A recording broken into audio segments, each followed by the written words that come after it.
You might be doing everything you were told, watering carefully, checking your plants, trying to take good care of your garden. And yet, after days, sometimes weeks, it feels like nothing is really changing. The plant isn't dying, but it isn't growing either. It just stays the same.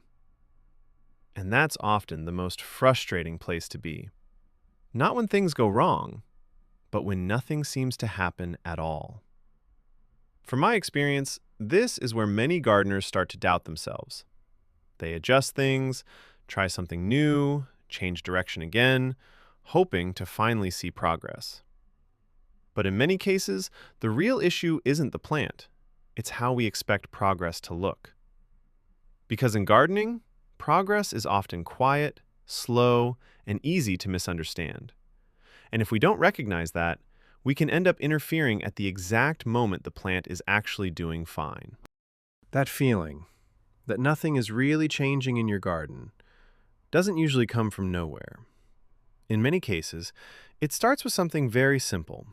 You look at your plant, and it looks almost exactly the same as it did yesterday. The same leaves, the same size, the same shape. And over time, that stillness begins to feel like a problem. From my experience, we tend to expect progress to be visible and fairly quick. We want to see new growth, new leaves, something that clearly tells us, yes, what I'm doing is working. But plants don't always give us that kind of feedback, at least not in a way that's easy to notice. Because much of what's happening is happening slowly and often below the surface. And when we don't see those changes, our mind fills in the gap. We assume something is wrong. One of the most common misunderstandings in gardening is expecting plants to grow in a way that we can easily follow. We often imagine progress as something steady and visible, a little more growth each day, a clear sign that things are moving forward. But in reality, it rarely works like that. From what I've seen over time, plant growth tends to happen in phases. There are long periods where almost nothing seems to change, and then, suddenly, you notice a shift. Not because the plant just started growing, but because it has been working quietly for a while. Much of that work happens where we don't usually look, in the roots, in the soil, in how the plant is adjusting to its environment. And during those phases, what looks like no progress on the surface may actually be preparation underneath. One of the hardest things to accept in gardening is that results don't always follow immediately after action. You water the plant today, you adjust the soil, you try to do everything carefully. And naturally, part of you expects to see something change soon after. But plants don't respond that way. Not because something is wrong, but because their process takes time. From my experience, there is often a delay, sometimes a long one, between what you do and what the plant shows you. The plant first has to absorb, adjust, and stabilize. And only after that does visible growth begin to appear. So when nothing seems to happen right away, it doesn't always mean your effort didn't work. It may simply mean you're still in that quiet waiting period. When we talk about progress in the garden, we often focus on what we can see. New leaves, taller stems, something visible that tells us things are moving forward. But a large part of plant development happens in places we rarely pay attention to. Beneath the soil, the roots are expanding. Not quickly, not dramatically, but steadily. From my experience, this is where some of the most important work happens. Roots searching for space, adjusting to moisture, interacting with the soil around them. And during this time, the plant above the surface may appear unchanged. But that doesn't mean nothing is happening. It simply means the work is happening somewhere else. So when you don't see growth right away, it might be worth remembering that the part you can't see is often where progress begins. After a few days, or sometimes just a week, it's very easy to start judging how your plant is doing. You look at it, and if you don't see clear changes, you begin to wonder if something is wrong. And that's a very natural reaction. But from what I've seen over time, this is also where many small mistakes begin. Not because people don't care, but because they care too quickly. We tend to evaluate the plant before it has had enough time to respond. We expect feedback too soon, and when we don't see it, we assume something needs to be fixed. So we change something. Maybe we water more, or less, or adjust the soil again.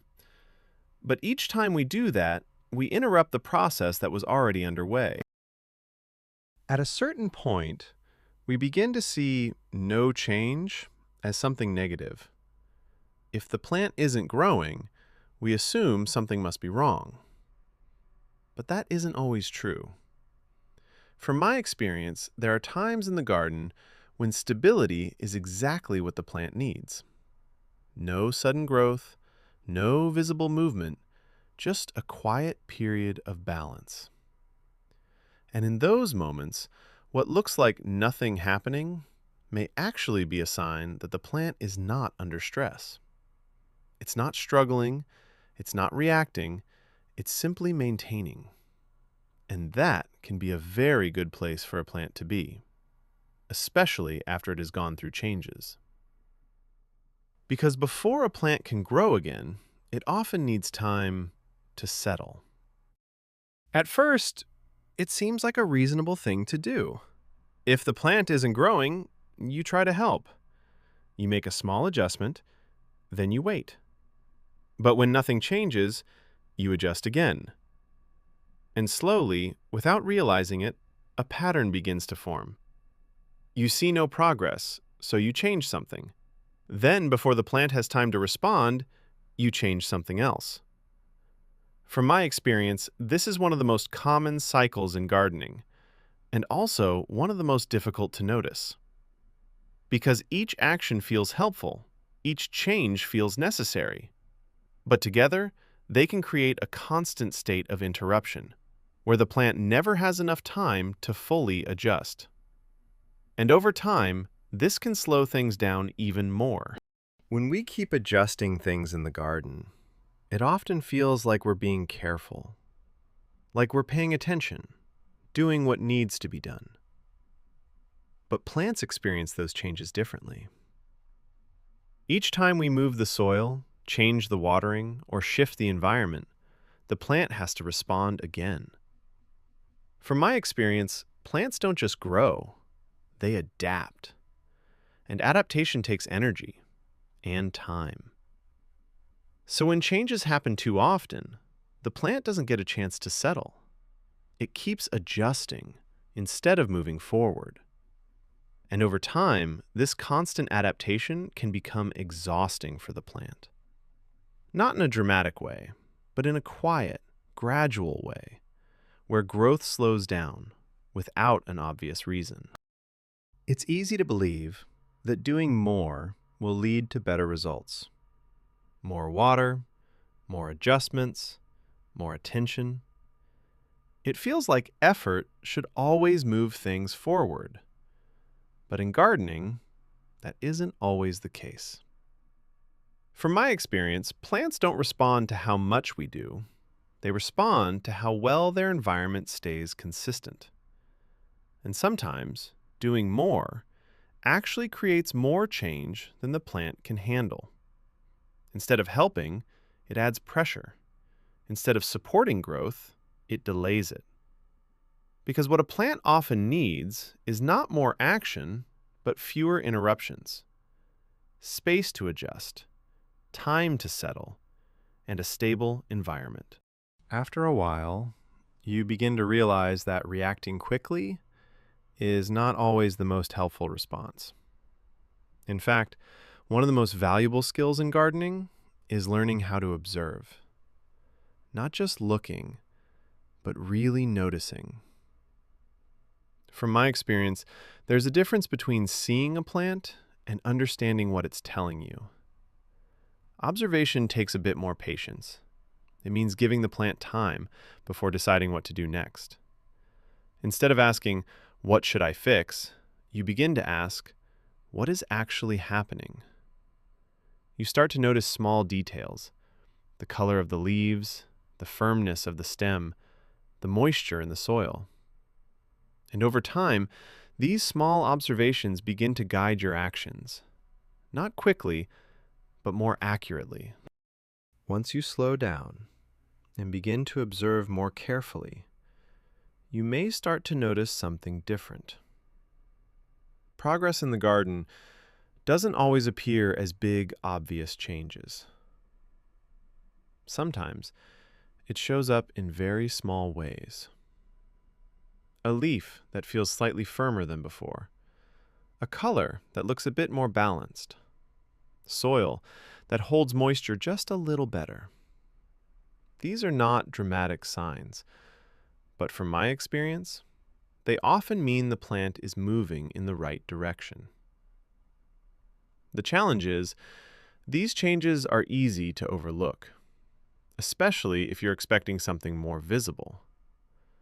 But when you begin to recognize these small signals, your understanding starts to shift. You no longer need big proof to know that something is working. And that changes how you respond and how you care for the plant. Over time, you may start to realize something important. It's not just about what you do in the garden, but what you expect from it. Because expectations shape how we see progress. If you expect fast results, everything feels slow. If you expect constant change, stillness feels like failure. But from my experience, gardening doesn't follow those expectations. Growth is uneven, progress is quiet, and results take time. So instead of trying to speed things up, it can help to adjust how you measure progress, not by how quickly things change, but by whether they are moving in the right direction. And when your expectations begin to align with how plants actually grow, everything starts to feel a little more clear. At some point, the question is no longer just about understanding. It becomes about knowing when to act and when to wait, because both are important. Acting too soon can interrupt the process, but waiting too long can allow small problems to grow. So how do you tell the difference? From my experience, it comes back to observation, noticing patterns, not just single moments. If the plant is stable, if there are no signs of stress, and small details are improving, that's often a good time to wait. But if you begin to see consistent signals, leaves losing color, structure weakening, soil staying too wet or too dry, then it may be time to act. Not quickly, and not all at once, but with small, thoughtful adjustments. Because the goal is not to control the plant, but to support it at the right time. If you look back at everything we've talked about, a pattern starts to become clear. It's not that the plant wasn't growing, and it's not that you were doing things wrong. It's that the way we see progress can lead us to act too soon or too often. We expect visible change, we react to stillness, and we try to fix what may not need fixing. But over time, you begin to understand something different. That growth is often quiet, that stability can be a good sign, and that not every moment requires action. You learn to observe, to wait, and to respond with more care. And when those pieces come together, you're no longer trying to control the plant, you're working with it. And that's where gardening begins to feel a little more natural. If there's one thing to take away from all of this, it's that progress in the garden doesn't always look the way we expect. It's not always fast. It's not always visible. And it's not always something you can measure day by day. But that doesn't mean it isn't happening. Sometimes, the most important changes are the ones you don't immediately see. So instead of reacting quickly or trying to fix every small detail, it can help to slow down, observe more carefully, and give your plant the time it needs. Because in many cases, growth isn't something you force, it's something you allow. And the more you begin to understand that, the more natural gardening starts to feel. If this way of looking at your garden feels helpful, you can continue exploring these ideas in the next videos. Thank you for spending this time in the garden with me. If you found this helpful, don't forget to like the video and subscribe for more quiet, practical gardening insights. I'll see you again in the next one.